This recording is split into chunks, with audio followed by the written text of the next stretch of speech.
இந்த பிறந்த நாள் உங்கள் வாழ்வில் வெற்றிகள் மற்றும் சாதனைகளின் தொடக்கமாக அமையட்டும்.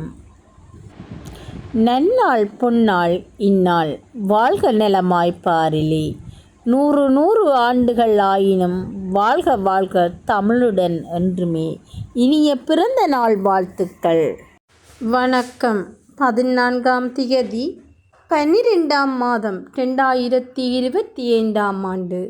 புலம்பெயர் தேசத்தில் வாழ்ந்தாலும் மண்ணையும் மக்களையும் தம் மனதோடு வைத்து செல்வன் ஜனார்த்தனன் ஸ்ரீராம் அவர்களின் பிறந்த நாளை முன்னிட்டு மட்டு நகரில் வாழும் மழலைகளின் துயத்துடைத்த வள்ளல்கள் திருமதி தர்மகுலராசா பரமேஸ்வரி, திரு ராமகிருஷ்ணன் ஜனார்த்தனன், திருமதி ஜனார்த்தனன் தர்ஷினி இவர்களால் இப்பணிகளுக்காக 150 கனேடியன் டாலர்கள் அன்பளிப்பாக வழங்கப்பட்டுள்ளது. இவர்களை நன்றியுடன் மக்கள் வாழ உதவும் நிர்வாகம் வாழ்த்தி வணங்கி நிற்கிறது. நன்றி.